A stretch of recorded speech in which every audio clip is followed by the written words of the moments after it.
네, 여러분 안녕하세요. 신보민입니다. 이제 드디어 문제풀이 이제 순서가 되었는데요.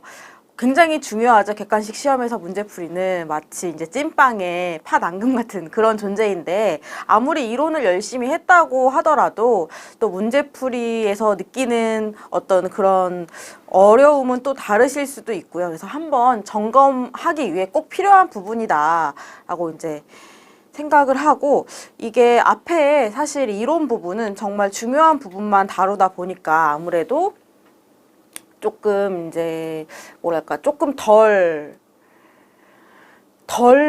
깊게 공부한 부분들이 좀 있거든요. 그래서 그런 부분들도 문제풀이에서는 조금 몇 문제 다뤄보기도 했으니까 같이 조금 보시면 될 것 같고, 그래서 이제 문제풀이 중에 아예 생판 처음 보는 부분이 나와도 조금 당황하지 마시고, 네, 한번 먼저 이제 풀어보시면 될 것 같고요.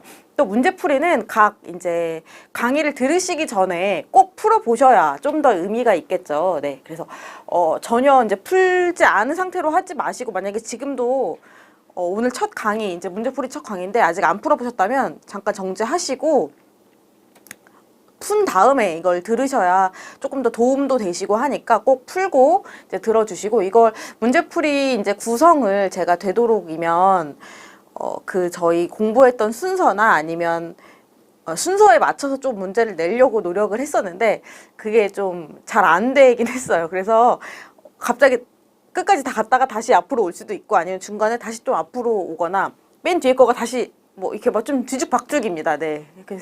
쉽게 말씀드리면 뒤죽박죽 문제가 어떻게 하다 보니까 그렇게 이제 문제를 구성을 하게 됐는데, 어쨌든 뭐 이게 사실 시험에서는 크게 연관이 있는 부분은 아니라서, 네, 그래서 같이 한번 보시면 될 것 같습니다. 그러면 한번 시작을 해볼까요? 네. 처음은 이제 한국금융연수원에서 기본적으로 제공한 문제들도 몇 문제가 있어요. 그래서 그것들도 다 같이 녹여놨으니까 그 참고해서 봐주시면 될 것 같습니다. 먼저 1번. 다음 중 보험 부보 금액에 대한 설명으로 옳지 않은 것은, 굉장히 좀 뒷부분에 있던 내용이었죠. 기억이 나실지 모르겠는데 한번 볼까요? 보기 1번부터. 1번. 보험 금액은 반드시 신용장과 동일한 통화로 표시되어야 한다. 네, 맞는 말이죠. 2번. 대금의 할인, 선지급 등으로 상업송장의 금액이 물품 가액의 전체를 반영하고 있지 않은 경우에도 부보 금액을 송장 금액을 기준으로 한다. 네, 정답은 2번입니다. 기억이 나실 것 같은데 워낙 강조를 했기 때문에, 만약에 물품 가액이 송장 금액이 물품 가액 전체를 반영하고 있지 않다면 그것은 이 부보되는 금액은 송장 금액이 아니고 총 물품 가액 기준으로 산정을 해야 한다라고 설명을 드렸었고요. 3번. 신용장에서 요구하는 부보 비율을 초과하여 부보하는 것은 하자로 보지 않는다. 일반적으로 신용장에서 요구하는 부보 비율은 최소한의 부보 비율이기 때문에 그것을 초과하는 것은 하자가 되지 않지만, 만약에 이제 4번 같이 부보 금액을 특정의 금액으로 명시하고 있거나 또는 이그젝틀리라는 표현 등을 이제 표시한 경우에는 반드시 정확히 일치하여야 한다. 이 부분도 같이 알고 넘어가시면 될 것 같습니다. 그래서 2번. 계약에 미리 정해진 방법대로 대금이 지급되지 않았을 때 당해 물품 대금 지급을 2차적으로 보장할 목적으로 OA 거래 등에서 사용되는 보증신용장의 유형은, 먼저 지금 보증신용장이 이제 첫 번째 과목의 문제로 나와서 조금 당황하셨을 수도 있는데, 이거는 제가 외환 관련된 여신 세 번째 이제 외화 지급 보증 중에서 보증신용장을 같이 다루었지만, 사실 보증신용장도 이제 신용장의 일환으로 이 보증신용장에 대한 문제가 첫 번째 과목 쪽에서 나올 수도 있고요, 세 번째 과목 쪽에서 나올 수도 있습니다. 그래서 그거는 사실 크게 뭐 시험에 뭐 합격에 뭐 큰 영향을 미치는 부분이 아니어서 첫 번째 과목에도 한번 문제를 넣어봤는데요. 보시면 정답은 뭘까요? 우선 정답은 여기서 이제 3번입니다. 3번 커머셜 스탠바이 LC인데요. 먼저 이제 첫 번째 거부터 한번 보고 넘어갈게요.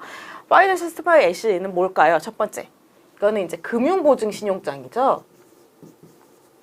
이거는 이제 차입 입금의 상환을 보장하는 이제 여신 담보용의 신용장이다라고 보시면 되고 2번 퍼포먼스 스탠바이 LC는 이행보증 신용장이죠. 기초계약의 이행을 보증하는 그런 신용장이고요. 3번 커머셜 스탠바이 LC는 이제 상업보증 신용장이라고 하는데 이게 여기 2차적이라는 용어 때문에 또 헷갈리실 수도 있을 것 같아요. 그런데 원래 제가 이제 보증신용장은 어떤 신용장이라고 설명을 드렸냐면 그 기초계약과는 별개로 독립적이고 1차적인 채무를 지는 그런 신용장이다 라고 말씀드렸는데 여기서 나오는 2차적이라는 표현은 이 물품대금 지급에 대한 표현이거든요. 그래서 이 부분 헷갈리지 마시고 네, 잘 이해하고 넘어가셔야 되고요. 그리고 4번 다이렉트 페이 스탠바이 LC는 이제 직불 보증이죠. 이거는 이제 원래 그 보증 신용장은 대금 지급, 1차적인 대금 지급의 보장을 목적으로는 이제 많이 사용하지 않는 편이긴 하지만 이 다이렉트 페이 스탠바이 LC는 1차적으로 대금 지급을 이제 보장하기 위해 사용된다라고 그때 이제 한번 같이 언급을 드렸었고요. 그래서 이제 OA 거래에서 물품 대금을 2차적으로 보장할 목적으로 사용하는 것은 3번 커머셜 스탠바이 LC다. 3번 다음 중 대외무역 관리 규정에 의거한 수출 실적의 확인 및 증명서를 누가? 외국한 은행에 장이 발급할 수 있는 경우가 아닌 것은 정답은 뭘까요? 정답은 2번입니다. 2번 매매를 목적으로 국내에서 외국으로 물품을 이동하는 일반 직수출. 이거는 그러면 외국한 은행장이 아닌 누가 발급을 할까요? 수출 실적의 확인 증명서를 이것은 한국 무역협회장이 발급을 합니다. 그리고 나머지 이제 1번 내국 신용장 또는 구매 확인서에 의한 이제 공급이나 중개 무역 그리고 이제 위탁 가공 무역에 의해 가공된 물품을 외국으로 판매하는 형태의 외국 인도 수출 모두 외국한 은행장이 발급하는 경우이고요.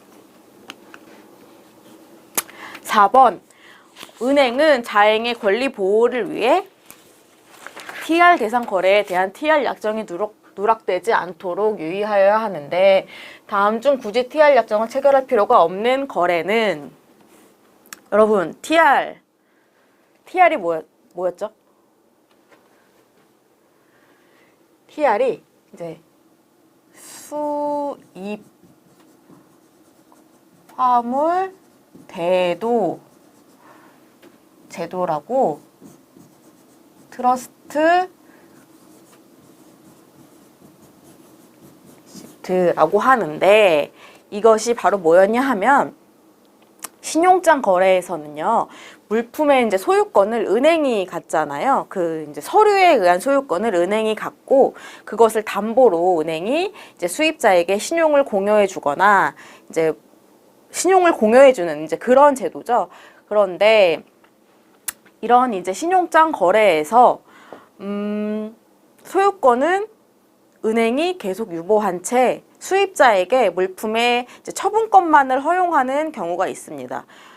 그런 경우에 이렇게 TR 약정, 수입화물 대도 제도를 통한 TR 약정을 체결하게 되는데 근데 이런 약정을 체결할 때 은행의 입장에서 리스크가 있을까요? 없을까요? 있겠죠.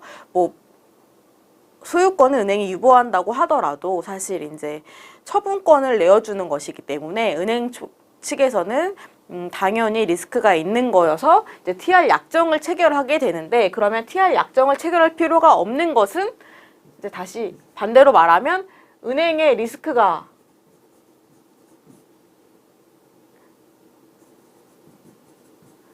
없는 상황이겠죠? 그래서 1번부터 보시면 1번 수입 결제자금 대출에 의한 일람 출급 신용장의 결제 시 한번 다 일단 읽어볼게요. 2번 기한부 신용장에 의한